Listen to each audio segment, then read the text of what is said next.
네, 제 뒤 화면에 산이 보이시죠? 이렇게 전국의 많은 산들이 하얀 눈옷으로 갈아입으면서 이 설경을 즐기려는 등산객들이 늘고 있습니다. 하지만 무리한 겨울 산행을 했다가 자칫 위험에 빠질 수도 있는데요. 바로 이틀 전 덕유산에서 난 등산객 27명 조난 사고가 이런 예입니다. 네, 마침 주말에 산행을 계획하시는 분들도 계실 텐데요. 지금부터 겨울철 산행 무엇을 주의해야 하는지 이 4차례나 에베레스트 등반에 성공한 산악인이죠. 허용호 대장께 직접 들어보겠습니다. 안녕하십니까? 안녕하세요. 안녕하십니까?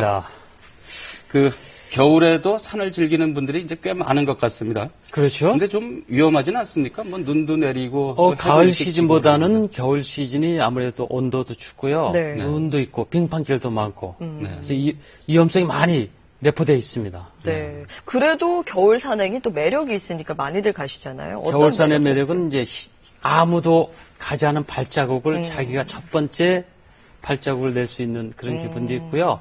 또 눈꽃이라 그러죠. 네. 산에 핀 온도와 습도가 맞아서 상고대. 산고대. 지금 동화 속에 나오는 그런 풍경을 볼 수가 있는 것이 네. 겨울산행입니다. 저희 뒤에 보시는 이 화면 같은 풍경을 직접 보기 위해서 겨울철 산행들을 참 많이 가시는데요. 그런데 이번에 이 덕유산 조난 사고가 있어서 저희가 이 시간을 좀 마련해 봤습니다. 그 사고를 재구성해 봤는데요. 화면 보시고 얘기 이어가죠. 네, 대설특보로 입산이 통제된 덕유산 8부 능선에서 다급한 구조신고가 접수됐습니다. 충분한 장비 없이 산에 올랐던 산악회 회원 27명이 길을 잃고 날까지 저물었기 때문입니다. 다들 겨울인데도 두꺼운 옷을 입지 않고 얇은 자켓과 비옷으로 추위를 맞고 있었습니다. 네, 하산 도중 57살 김모 씨는 저체온증으로 의식을 잃어 병원에서 치료받다 숨졌고 3명은 탈진 증세로 치료받았습니다. 다행히 같이 산행에 나섰던 34명 가운데 7명은 산에 오르지 않아 화를 면했습니다. 7명은 안 가고 27명만 갔어요. 자기 건강도 그렇고 감기 들은 사람도 있고 뭐 여러 가지 있거든요. 네, 이 전문 산악인으로서 말이죠. 예. 허 대장님께서 보시기에 이번 덕유산 사고의 가장 큰 문제점 무엇이라고 첫 번째 문제점은 그 산악 동호회를 이끌고 간 팀 리더가 첫 번째 문제가 있다고 봅니다. 왜요? 팀 리더는 전체적인 34명이다 그러면 34명에 대한 복장이라든가 전체 준비한 것을 이렇게 한눈에 쫙 봐야 됩니다. 네. 그래서 일기예보도 있었을 테고요. 그러면 복장이 나쁘면은 조언을 해주든가 올라가지 말라가 하든가 어떤지 대치를 해야 되거든요.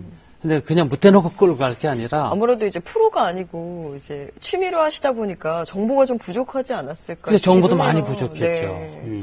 그래서 이제 가을에 입던 옷들을 입고 겨울 산행을 하다 보니까 올라가면 올라갈수록 100m 높이마다 0.5도씩 온도가 내려갑니다. 네. 거기다 눈 몰아치죠. 온도 내려가죠. 그러면 이제 가을 옷 입은 복장 가지고는 당연히 견딜 수가 없죠. 사고로 이어지는 겁니다. 복장이 네. 문제였고. 근데 또 하나 이제 의문이 좀 드는 게요. 그 덕유산이 이제 눈이 내려서 입산이 통제된 상태였는데 네. 이거 어떻게 올라갈 수가 있었습니까? 이제 입산 통제를 합니다. 국립공원 관리공단에서는. 그럼 이제 그 등산 코스가 상당히 여러 군데가 있는데요. 국립공원 지키는 그런 입구도 있고 또 안 지키는 등산로가 있어요. 입구 자체가.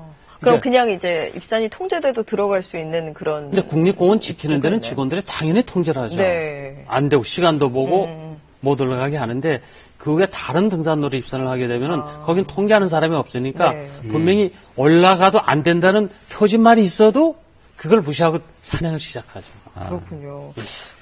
저도 이제 신입사원 입사 때 지리산 겨울에 산행해 본 적이 있습니다. 예. 지리산이 참 험하잖아요. 그리고 지선 험하죠. 네, 초행길이어서 좀 굉장히 어려움이 있었는데 참 또 매력이 있더라고요, 동시에. 근데 이 덕유산 같은 경우는 어떤가요? 좀 험한 편인가요?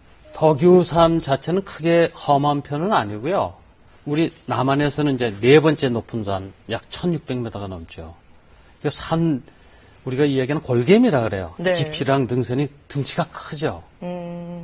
이제 거기에 대한 이제 1600m 높이라는 산에 대한 기본적인 온도 변화의 상식을 잘 알고 가면은 사전에 잘 준비를 해서 문제가 없는데 네. 그냥 무턱대고 따라갔다가는 그 높이에서 이제 온도도 내려가고 네. 바람 불고 갑자기 너무 이러면 추워지니까. 네. 특히 바람의 속도에 따라서 사람 체감 온도가 달라지기 때문에 사고로 이어지죠. 그렇군요. 네, 그래서 이제 저희가 겨울 산행에서 어떤 사고가 이제 주로 발생을 하는지를 좀 살펴봤습니다.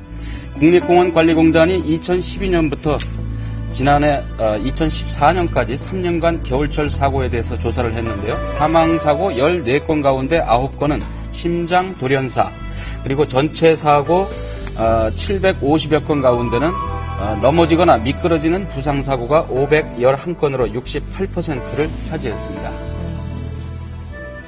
네, 이렇게 사고 위험이 높기 때문에 예. 준비를 이제 철저히 하고 이제 산행을 가야 되잖아요. 당연하죠. 직접 이제 준비해야 될 물건들을 오늘 스튜디오에 갖고 나오셨는데 예, 예. 평소 쓰시던 물건들인가 봐요. 뭐 여러 가지 준비할 것도 네. 상당히 이제 많은데요. 근데 네. 기본적으로 한번 좀 보여주시죠. 한번 예. 보죠. 기본적으로 필요한 것들이 이제 네, 일단 이 배낭을 올려놓으실까요? 갖고 오셨어요. 예 등산 배낭이죠.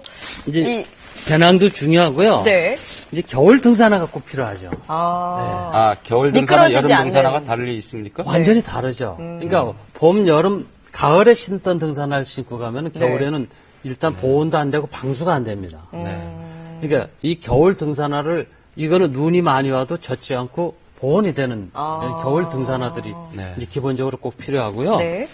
또 그다음에 이제 등산화 밑에 신는 이제 아이젠. 아이젠이죠. 이제 아이젠도 요즘은 체인으로 돼 있어서 네. 네. 아주 쉽게 탈착이 됩니다. 이게 타이어에, 스노우 타이어에 이제 체인 다는 것처럼. 예, 이렇게 비슷하죠. 그런 거죠. 근데 요즘은 근교산이라든가 설악산, 뭐 덕유산도 마찬가지지만 많은 분들이 산행을 하기 때문에 눈이 다 젖습니다. 네. 그리고 그게 얼음판으로 변해요. 그러니까 그 등산로 자체가 상당히 미끄럽죠. 그게 더 위험하죠, 얼음. 미끄러우면 이제 낙상이 되면은 네. 뭐 다리도 다칠 수도 있고 엉덩이 다칠 수도 있고 손도 다칠 수가 있죠. 그래서 기본적인 이제 아이젠들이 또 필요하고요. 또 몇 시에 출발해서 산행을 마치느냐에 따라서 이 헤드란탄이 필요하죠. 산에서는 해도 금방 지잖아요. 예. 뭐 너대시면은 어두워질 수 일찍 있으니까요. 얻어지죠. 네. 근데 네. 덕유산 사고도 산행 자체도 늦게 출발을 했어요. 아. 그리고 이제 눈바라 속에서 네. 시간이 지체되고 자기들끼리 해결하려고 결국 네. 버텼는데 최종적으로는 이거 들고 계신 게 랜턴인 거죠? 헤드랜턴입니다. 네, 불이 이렇게 헤드랜턴. 켜지죠. 예. 네. 이렇게. 예. 자, 그러면 이렇게 이제 겨울 등산화도 따로 하고 네. 랜턴에 아이젠이네 다 준비를 했는데 네. 이렇게 준비를 다 해가지고 갔는데 말이죠. 예. 그래도 어떤 사고가 났다. 예. 그럴 때는 좀 어떻게 대처를 좀 해야 일단은 됩니까? 자기들 나름대로 대처를 하다가 안 되고 일단 이제 가장 좋은 방법은 119 신고를 해서 네. 도움을 받는 게 가장 중요하죠. 네. 뭐 그 외엔 도움 받을 데가 없잖아요. 갑자기 맞아요. 이제 119 네. 전화. 네, 119 전화하고요. 네. 그래서 이제 중요한 것은 또 자기들끼리의 어떤 체온 유지죠. 일단 사고가 났다 쳐도 이 주위의 지형 지물을 가지고 어떻게 대처할 건가. 뭐 바위가 있다. 네. 바위 뒤에 바람을 어떻게 피할 건가. 아. 뭐 나무가 있다. 네. 낙엽이 있다. 쉽게 낙엽이라도 좀 덮고. 네, 낙엽을 이렇게. 덮거나 네. 나무가지를 많이 해서 바람을 막고 이렇게 보호를 할 수가 그렇군요. 있거든요. 네. 아까 이제 119를 신고하라고 하셨는데 그러려면 휴대전화 이 배터리도 충분히 있어야 되겠고요. 그것도 좀 확인하시는 게 좋을 것 같습니다. 그렇죠. 국립공원 산행정보 애플리케이션도 있다고 네, 그래요. 국립공원에서는 네. 매일 예보를 해줍니다. 네, 산행정보 거기에 자체를. 그 애플리케이션 이용해 보실 수 있고요. 119 신고 애플리케이션도 있다고 하니까 이렇게 이용해 보시고 안전한 산행하셨으면 좋겠습니다. 오늘 말씀 고맙습니다. 네, 고맙습니다. 오늘 고 이만섭 국회의장의 연결식이 여야 지도부 등이 모두 참석한 가운데 국회장으로 거행이 됐습니다. 네, 국회는 국민의 국회지 여당이나 야당의 국회가 아니다. 이런 쓴소리, 바른 소리를 하며 의회 민주주의를 위해 헌신했던 고인을 추모합니다. 정치든 인생이든 지혜를 들려줄 나라의 어른들이 한 분, 두 분 이렇게 세상을 떠나가니 남아있는 우리가 걱정이 되는 요즘입니다. 시사진단 오늘 여기서 마치겠습니다. 시청해주신 여러분 고맙습니다.